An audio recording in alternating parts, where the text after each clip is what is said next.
Hey there, and welcome. I'm Anna Hartman, and this is Unreal Results, a podcast where I help you get better outcomes and gain the confidence that you can help anyone, even the most complex cases.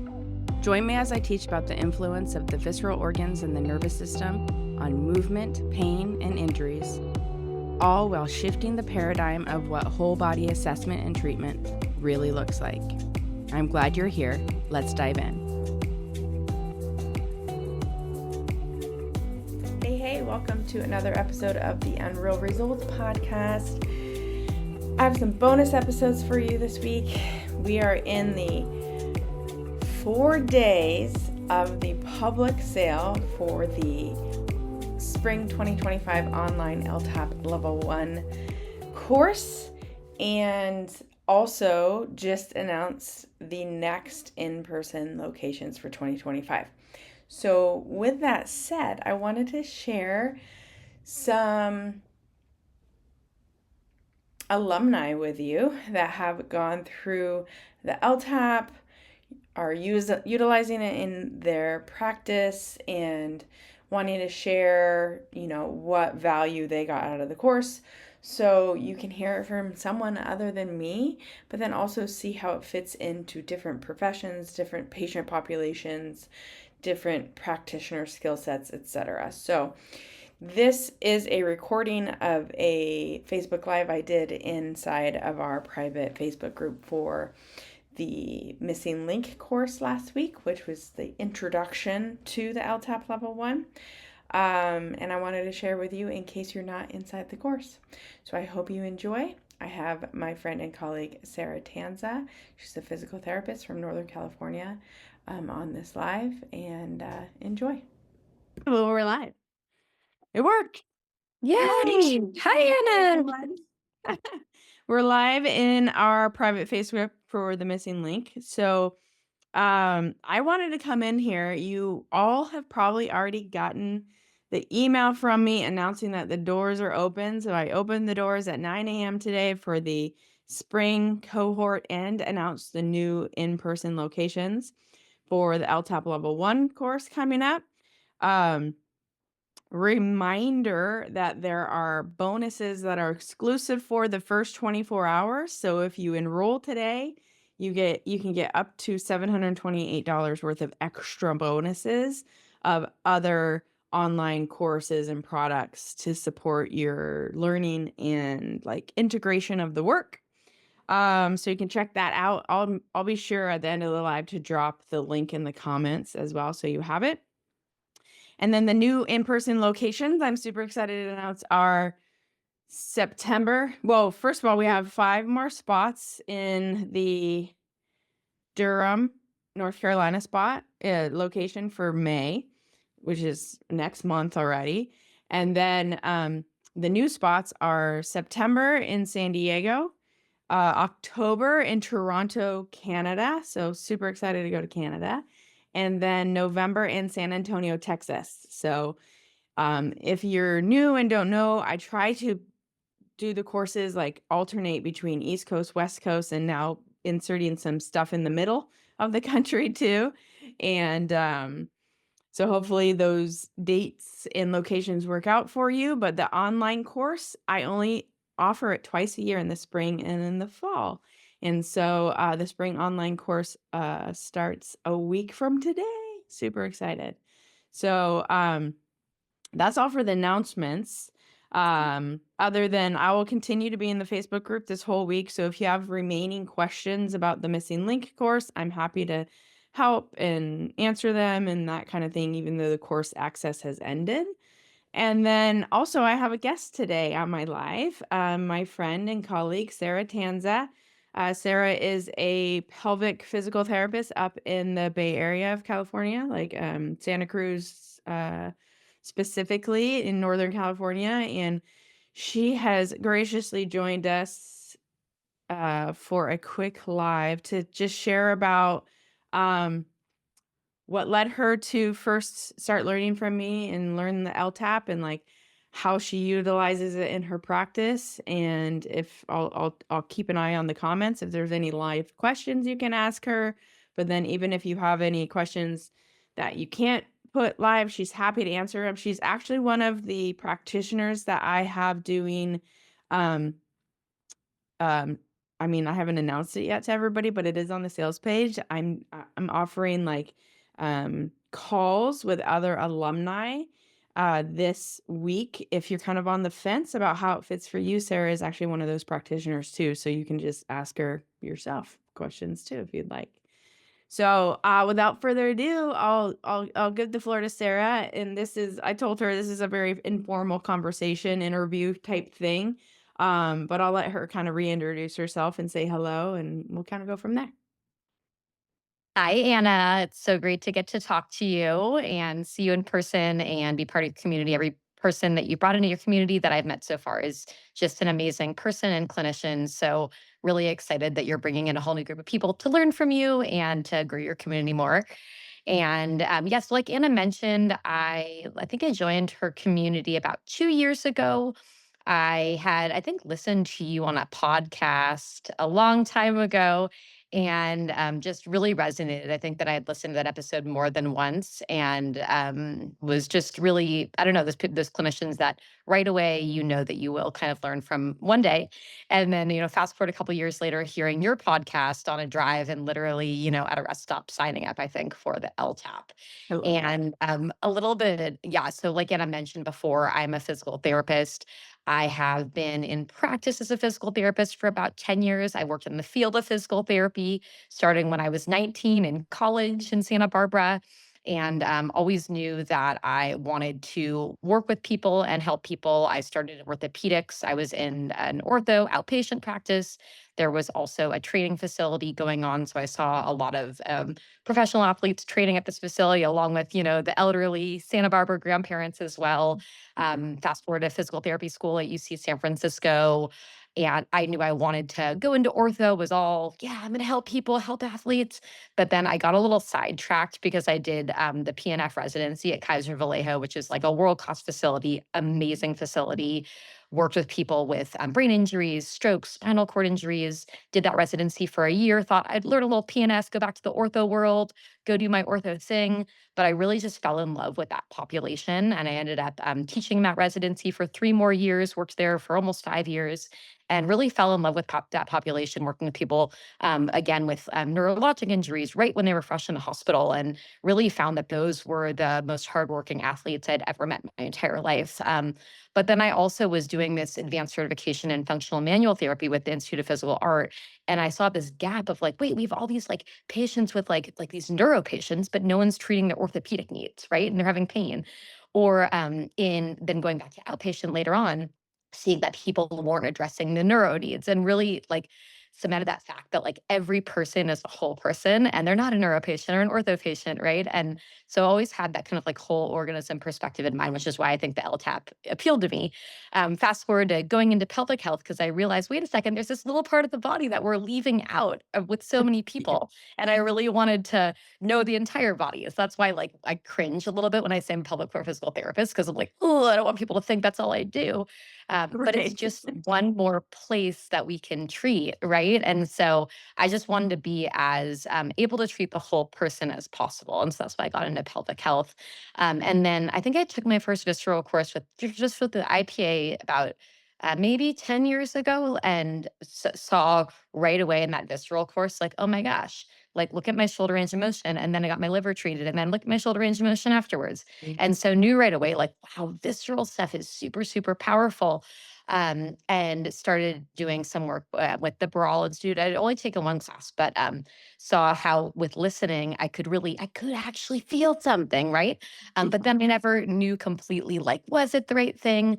And in that time, I'd also, done my certification with the IPA. So long story long, I felt like I had a lot of good treatment skills, but sometimes never knew where to start, right? And how to be as effective as possible.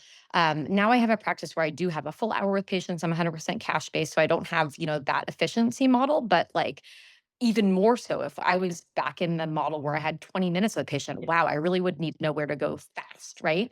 And to get the Absolutely. best result. Right. And so when I learned the LTAP from Anna, it was just so nice because I could, if anything, I still do general listening with every single patient. But then it gave me a way to quote check my work, or maybe a day when I felt like I was like a little bit more off on my general listening. I'd had like a hard day with my family, whatever it was, that I knew that my general listening wasn't as tuned in as it could be. It was a good opportunity for me to see another perspective, right? And then the cool thing was is I had these other treatment skills. So now I know where to go. And like Anna says, like whatever you can kind of do whatever you want as long as you start in the area where the LTAP or your listening is taking you, right? And so it just was so nice because it gave me a way to just treat my patients and have a way to work with them and still incorporate pelvic floor, right? And still incorporate it into the work and the thing that my patient wanted. And it feels like it's really rounded out my practice, I guess. I love that. Yeah, I mean, I think that's so many people, especially, I mean, obviously, this is my 8th time doing the online course, I think, or 7th or 8th online round. And I was teaching this weekend, an in-person course. And I was like, wow, this is I think the 9th or 10th time I've taught the in-person course. And so, my favorite thing, I think, is this, like seeing who comes to the courses and like kind of where you're at and what you want to get out of it, what you do get out of it. And I think kind of the overwhelming, I mean, people who come to courses in general are people who love to learn. Like, so it's like it's not that you don't have the treatment tools that work. And also you're probably already the group of clinicians in the industry that are getting good results. And it's just, unfortunately, no, in the industry, like what's considered good results is like 6 and 7 out of 10 of your patients get better. And so, you know, the nice thing is when you are coming from a standpoint like who you already had a bunch of different treatment tools, you already like were considering really a lot of the whole organism, which is nice, which I do think I actually recently referred somebody to a pelvic floor PT that has gone through my training. Actually, I think it was you and Taflin that I told somebody in the area to go to, because I was like, even though you don't have a pelvic floor issue, I was like, they can help you. I was like, the fact that they're even looking at the pelvic floor, they had like neck pain or something like that. I was like, that is a big driver of it. And it's like, even had you all not known the LTAP and not been why I was referring somebody to you, I was like, they get it anyways. And that's actually why, like, overall, a lot of the practitioners that come to my course, like I do get a lot of pelvic PTs, because it already makes sense to them. And you've already been exposed to the fact that like, oh yeah, the viscera does matter and the nervous system does matter.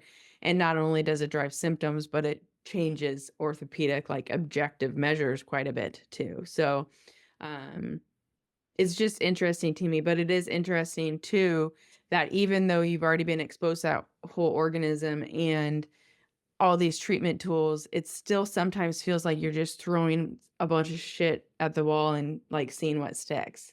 And so it is that piece of like having a tool to really dial in where to start your treatment to get the best outcome, and best outcome meaning the quickest often is like so helpful for you are. So it's like one of the things I say is people feel like they're missing something. And it's like, that's what you felt like you're missing really, is like the help from the body of where to start. And like you said, you had the general listening, which is with the general listening, for those of you who don't know, it's like the osteopathic evaluation that the Burrell Institute teaches.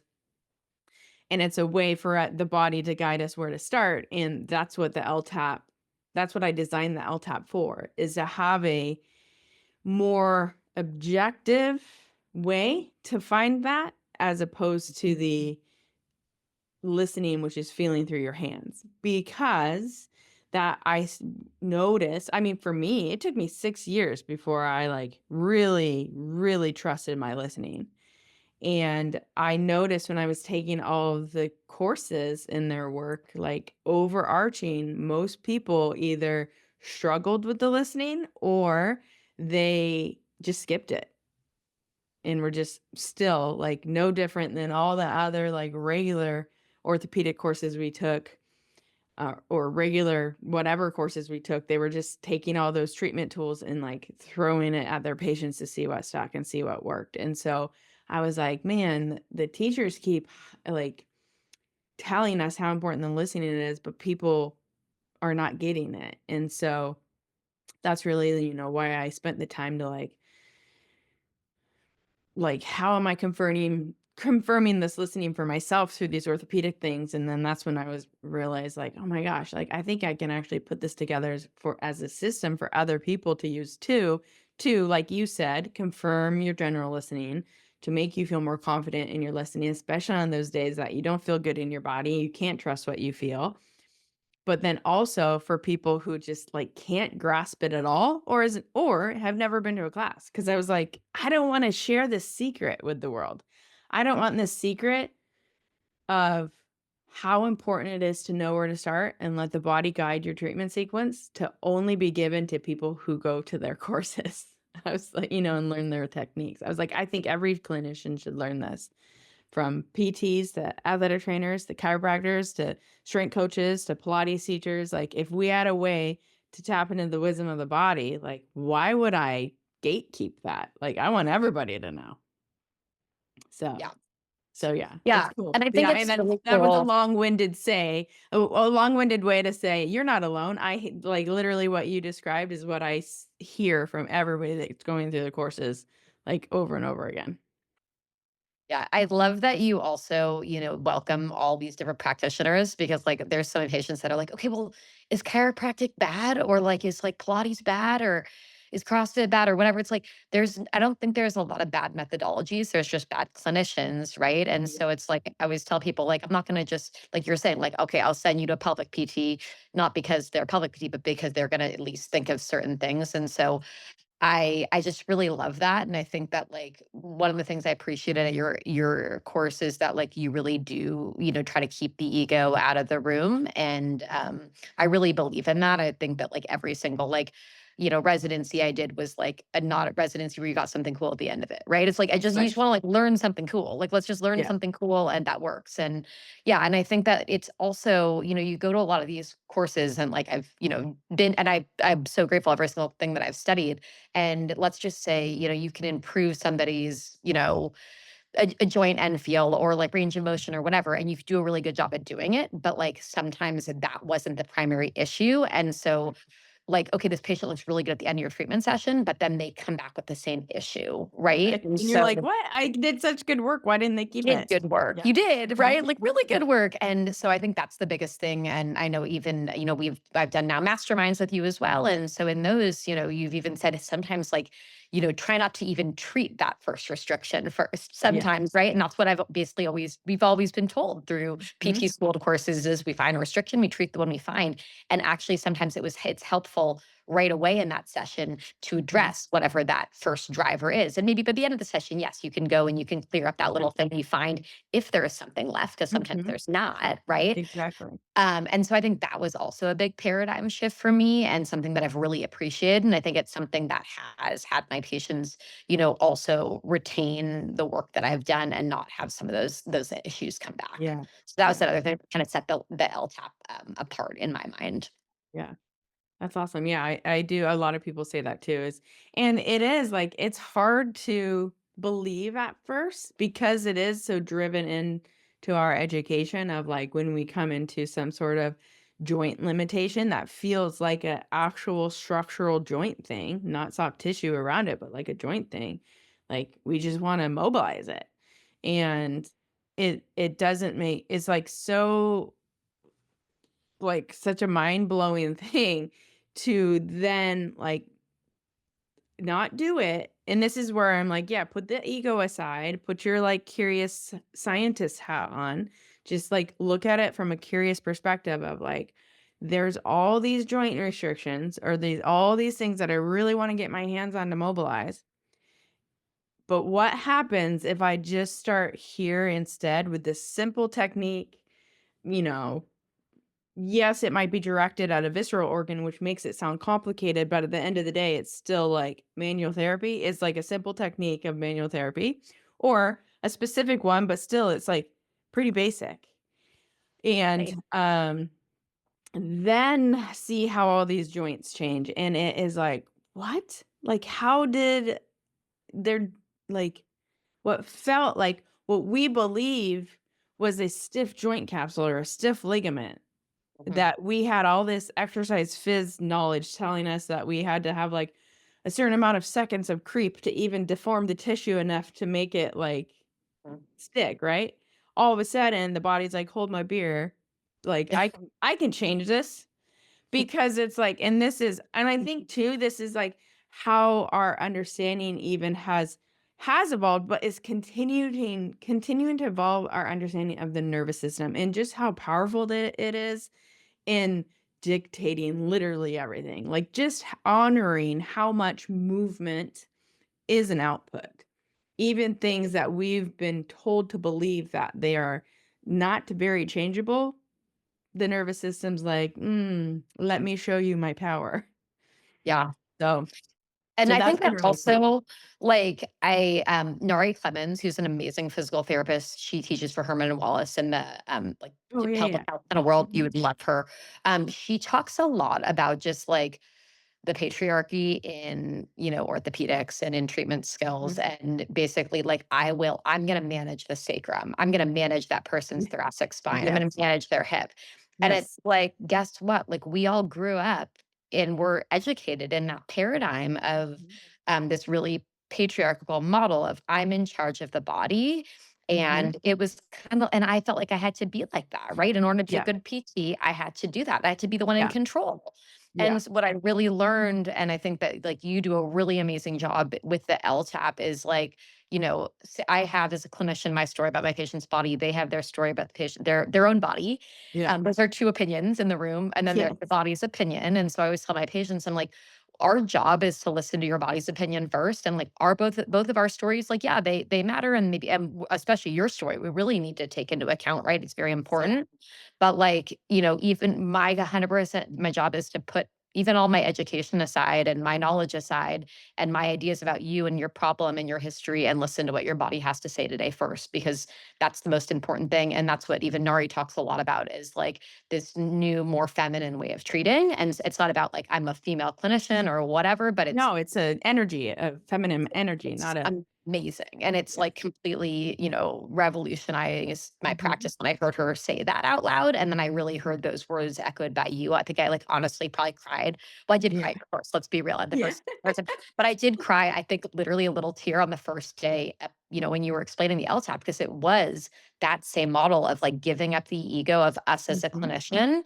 And then also it's just like it makes you not as exhausted. Like it's Oh my exhausting to god. feel like I have to leave my Yeah. children every single day. Like, Yeah. I don't wanna have to go somewhere else and, like, be in charge again. Like, Yes. I'd go like, I leave my house and now I get to with my patients and play, right? Yeah. Like, I get to play, I get to, like, just listen to what their body has to say, and it's also so it literally, in some ways, it's less work. It's a work smarter, not harder kind of vibe. Mhm. Yeah, and it's funny that you bring that up because every once in a while I get asked like by people like there seems to be like a lot more women in your classes than men. And I'm like, yeah, but it's only like that because of that. Because and it has nothing to do with people's actual gender identity. Like it is an energy, a masculine and feminine energy, a yin and yang type of energy. And yes, the medical world is a very yang energy, a very masculine action taking, I'm going to make it, I'm going to force things this way. And I think things should be this way, and so I'm gonna make them all that way. And, and Yeah. so it is that is what I mean by letting go to the ego is like letting go of the masculine, the yang energy driving everything and valuing that in a whole organism, in a whole system, there is a yang and a yin. And the yang, the more feminine energy, like it has actually so much power to it. Mhm. Probably more. I would argue more power than the masculine, right? And that is like but you see that come out in like, yes, most people who identify as females or who were raised as females or like born female, like we just tend to more easily um resonate with that energy. And Mhm. it doesn't mean we don't, because I was very, very masculine, and I still have a very masculine energy because I am like an action taker. Like I Same. like Yeah. get shit done. Like I take charge. I do the thing. But which is also why oftentimes when I'm teaching, I tell people like it is literally a daily practice for me to decide to let that go, like you said, to decide to put all my education, all of my knowledge, all of my stories, all of my experience, to put that aside and let the body lead the way. Like allow for the body's own power to like direct and drive the bus. And nice to know that now I have, all this other stuff that when it's appropriate to step in and let that, be heard and let that skill set be used, like I know when to use it. It just doesn't drive the bus anymore. And the Exactly. interesting thing is the more you allow your practice to follow what the body wants and um utilize its power to help you get better results, the more confident you become. And it actually charges the masculine energy, charges the Wow. yang, right? And so it's just a really, I mean, in everything in life, it's really interesting to see this wholeness of the yin and yang and the wholeness of the masculine feminine and just the dynamic it creates in personal life, professional life, like all aspects of our life. So, yeah. But Totally. I definitely think that's why I end up having like way more women in my courses than men. Which I mean, I don't care. This weekend I had 5 men in the course and I was like, "Yeah, all right." Yeah, because it's like so like I said, for anybody, it doesn't matter the gender that I identify with. It's like everybody needs to work on the masculine and the feminine balance in their life. It just makes us a more whole human and allows us to use all of the gifts that we have and all of the knowledge that we have and that kind of thing. So Yeah. cool. But and you touched on it too about when I was talking about all the different types of practitioners in the courses. And this goes back to like the fact that when you know where to start and when you let the body guide you, um, it doesn't matter the treatment tool you use. And sometimes we're just like so stuck in our little box of like manual therapy or exercise, or like strength and conditioning exercise versus like Pilates movement exercise, that we forget that there's, more than one way to skin a cat. And so one of my favorite parts of the in-person course is we on the second day when you put the whole LTAP together, you evaluate you do the LTAP assessment and evaluation of your partner, and then you treat them, and then we switch and the other person does it, but then we write it up on the whiteboard where the LTAP directed us to, what their chief complaint was, and then what treatment we used. And it's so cool to see all the different ways people decide to treat the same thing. And I do that to open people's eyes to like, yeah, Pilates instructors can treat the liver just as good as you, sometimes even better. And you can learn from them. And when people sometimes see some of my like regen sessions and movement stuff, the way I cue movement, I'm like, where do you think I learned that from? I didn't learn that in athletic training school, and I didn't learn that at a PT clinic that I worked at. I learned that from, you know, one of my main mentors in the Pilates space was she went to Stanford for dance medicine. Like she's a mover. She is like everything movement, right? and she's learned Pilates and Franklin method and gyrotonic and like Feldenkrais. Then she's taken all and dance and all the different genres of dance, right? And she's put all of that together, and like that's how she teaches movement. And so it's like, yes, I've learned more sometimes from those people about how the body works and how to facilitate a movement experience than I ever did in the healthcare setting. So, Yeah. so that's why I want to share it, because people are sometimes like, don't you want to do like separate classes for, massage therapists versus PTs versus other trainers versus Pilates people? I'm like, no, because we have so much to share and we have so much overlap and we can help each other. And also that's how you build community of people you can refer to in those things. Like, why I don't ever want to separate my classes like that. I might Yeah. consider like adding on a day where one of my TAs that's profession can like do a little 3-hour workshop on how specifically they use it. But I'm like, I'm not going to take it out. And even from a manual therapy standpoint, this day and age, they don't even teach a lot of manual therapy in PT and athletic training school anymore. No. And so I'm like, and too, some of my manual therapy skills that I use the most and get the best results were from learning from massage therapists. Mhm. So Yeah.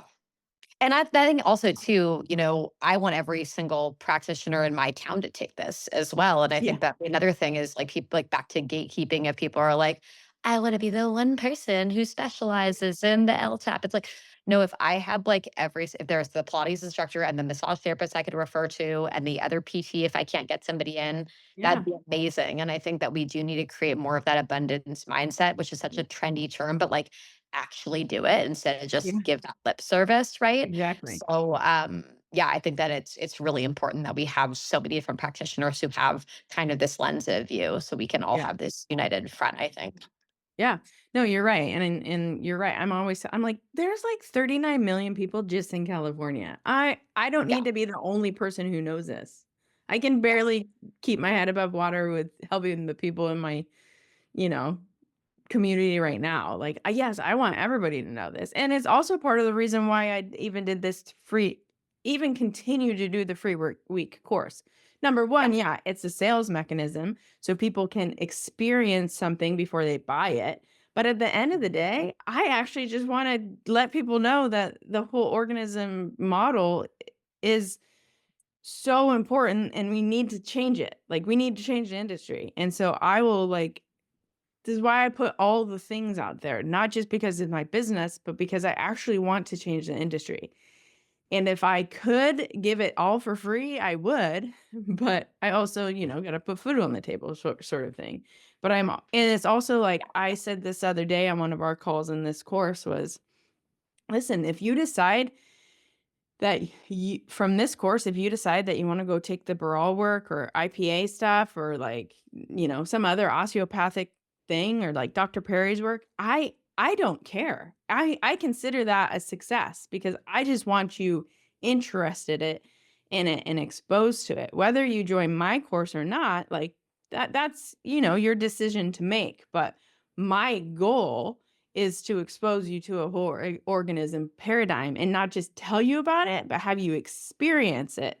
Because when you experience it and see it for yourself, that's what creates the cognitive dissonance with the old model and makes you be like, ooh, I can't ignore it. Once you see it, it's hard to unsee it. And so it makes you want to learn more wherever you end up learning that more from. It's like, I'm always here for people, but it's like at the end of the day, I just want everybody to work from this model.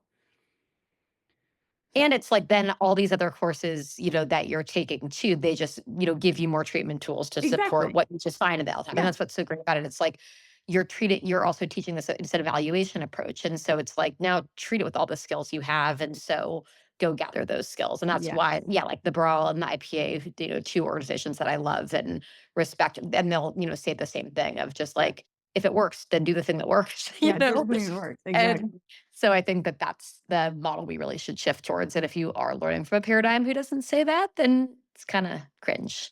Yeah. Kind of. Yeah. Kind of great. Yeah. I'm like, at the end of the day, I'm teaching people assessment. I'm teaching people how to consider the whole organism. And I'm teaching them to critically think through things instead of just seek the answer and like agree upon it. Yeah. So, which those are not sexy things to market. That's that critical thinking and assessment. Oh. But it's really fun and it makes all the other stuff so much better. So, anyways, we're on 30 minutes, so we can wrap it up. I think we kind of we covered a lot. I thank you so much for taking the time out of your morning to join us. And then I also thank you for doing any calls with people that sign up. Like I said, I'll send an email out to everybody tomorrow, but those of you watching this live get first announcement that I'm even offering them. But the practitioners, there's 4 of them. Sara is one of them, will be available Tuesday, Wednesday, and Thursday for calls. So appreciate you and have a great day.